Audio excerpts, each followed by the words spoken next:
jadi hal yang sangat penting bagi organisasi dan bisnis dalam meningkatkan efisiensi dan efektivitas operasional mereka.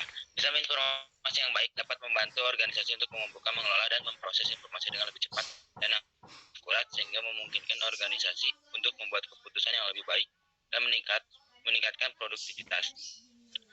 Dalam sebuah toko obat, sistem informasi dapat membantu dalam mengoptimalkan proses bisnis dan meningkatkan efisiensi operasional.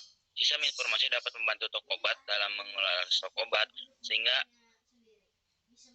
toko obat dapat mengetahui ketersediaan obat dengan lebih mudah dan cepat. Sistem informasi juga dapat membantu dalam mengelola data pelanggan sehingga toko obat dapat memberikan pelayanan lebih baik kepada pelanggan. Tolong scroll lagi untuk paragraf ketiganya.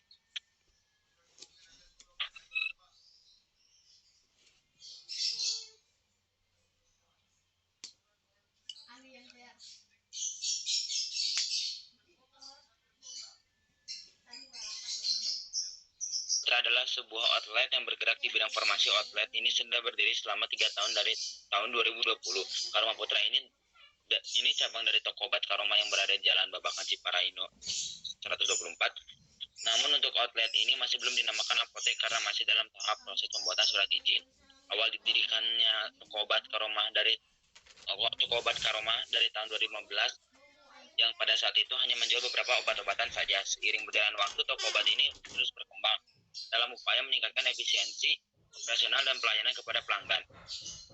Toko obat Karoma Putra memutuskan untuk mengadopsi teknologi modern dengan mengimplementasikan sebuah aplikasi Kasir Pintar Pro sebagai sistem informasi dalam toko. Selanjutnya.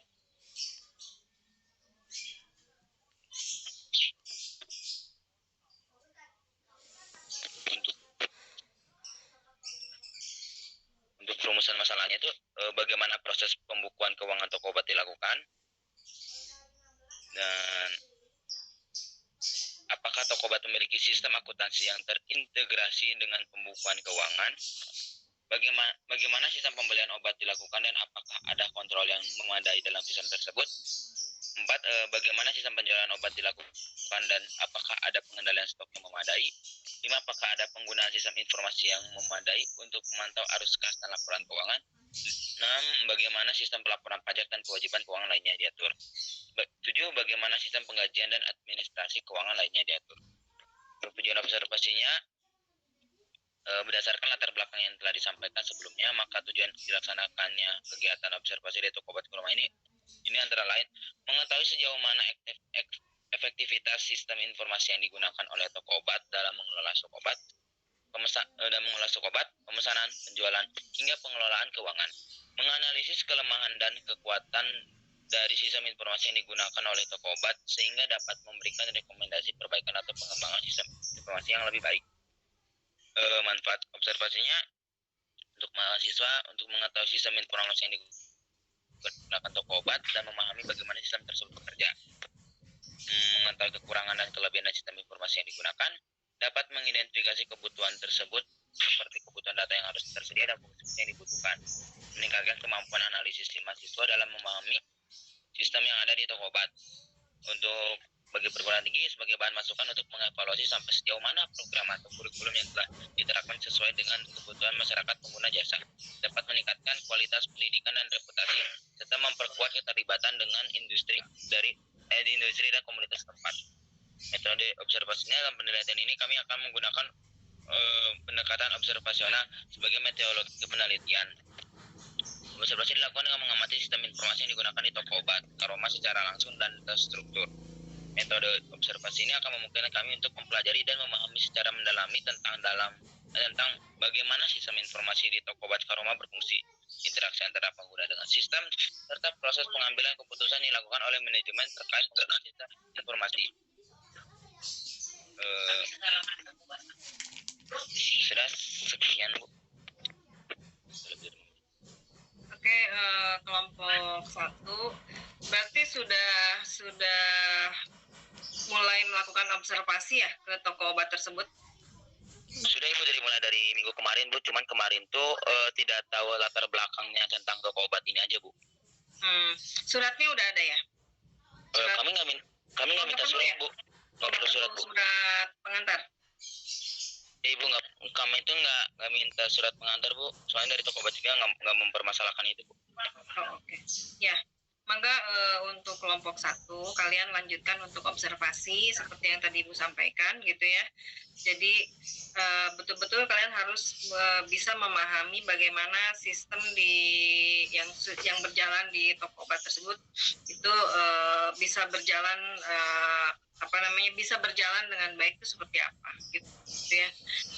Bagaimana SOP-nya, bagaimana prosedurnya, dan yang tidak kalah pentingnya itu adalah hasil akhirnya. Biasanya hasil akhirnya itu dalam bentuk ada laporan keuangan, laporan rekap penjualan, atau laporan gudang dan lain sebagainya. Sehingga tujuan dari sistem informasi itu ini untuk semua ya, sistem informasi itu tidak untuk mempersulit pengguna, seharusnya mempermudah untuk pengguna gitu ya. Supaya apa? Kalau misalnya case-nya tadi di toko obat, anggaplah sebelum ada sistem informasi, si toko obat itu misalnya kesulitan untuk mengetahui stok barangnya. Kadang-kadang si stok barang itu suka hilang, terpugu-pugu gitu misalnya gitu ya.